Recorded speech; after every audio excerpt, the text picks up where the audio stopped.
Bonjour les enfants, aujourd'hui on va faire la correction de la première fiche de révision que je vous ai envoyée.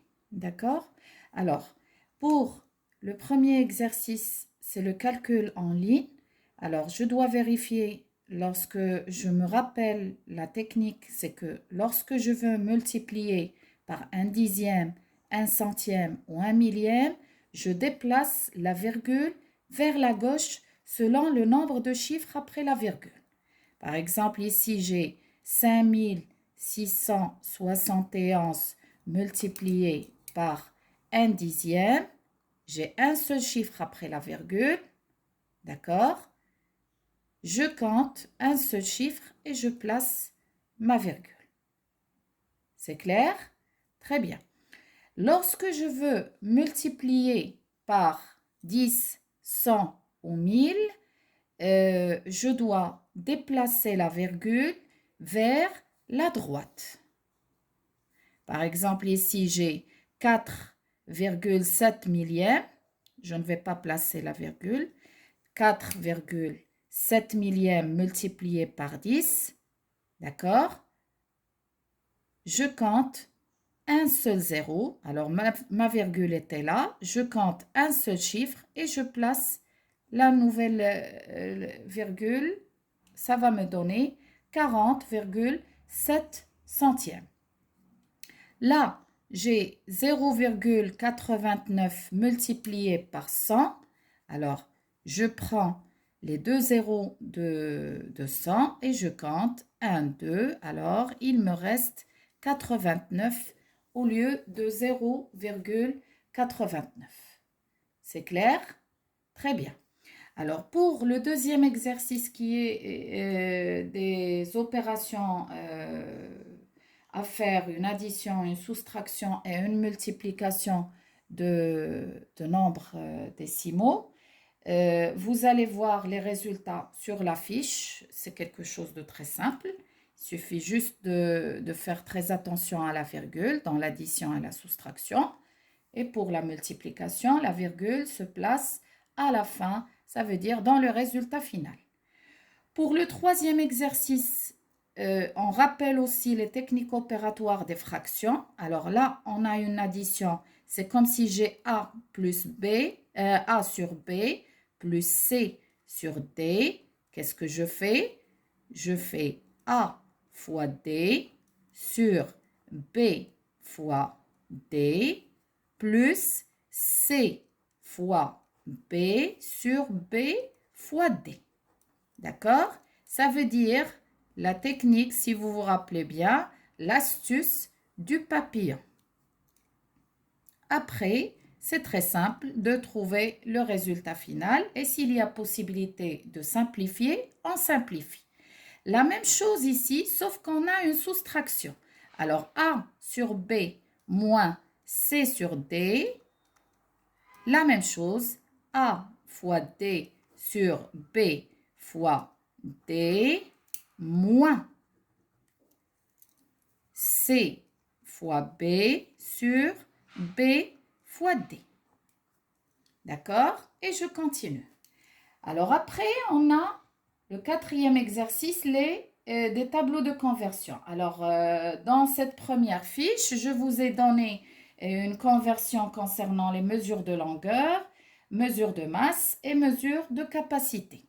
Alors, ici, je rappelle une chose que lorsque j'ai un nombre décimal, par exemple 14,09 décamètres à placer dans le tableau, toujours le chiffre des unités à placer dans l'unité lu. L'unité lu. Et après, quand je termine mon opération, je complète avec des zéros ou je place la virgule dans l'unité demandée. Alors, le mètre, c'est l'unité demandée. C'est clair? Qu'est-ce qu'il me reste à faire ici? Il me reste la fraction de la troisième conversion. Ça veut dire j'ai ici 3/5 d'hectolitres. D'accord?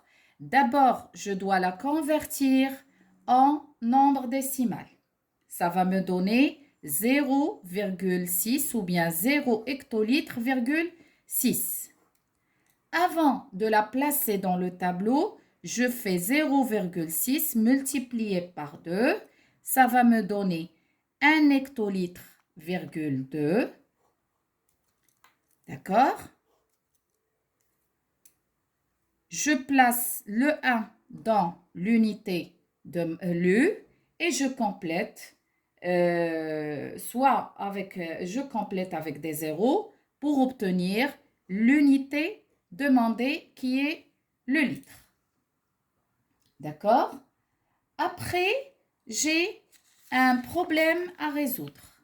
Alors, pour le problème, le 5e exercice, c'est un problème. Qu'est-ce qu'ils nous demandent? Alors, ils nous disent, pour se maintenir en forme, chaque semaine, Ahmed marche 5 km,175 en ville. Alors, 5 km,175, une marche en ville. D'accord? Puis, qu'est-ce qu'il fait?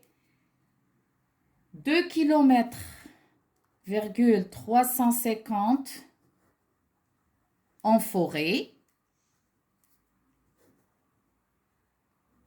D'accord?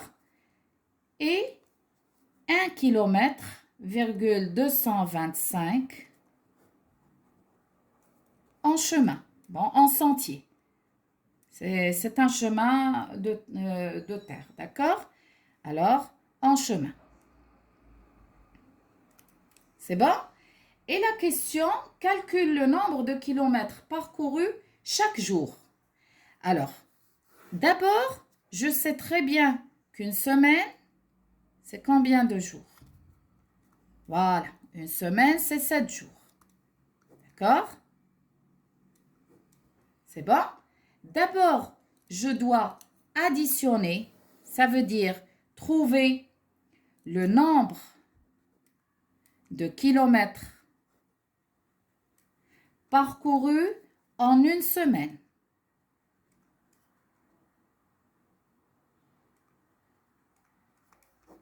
D'accord? C'est le total.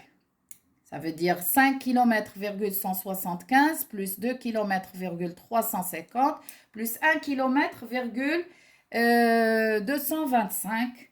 Ça va me donner en tout 8 km,75. Je vais la diviser par le nombre de jours pour trouver le nombre de kilomètres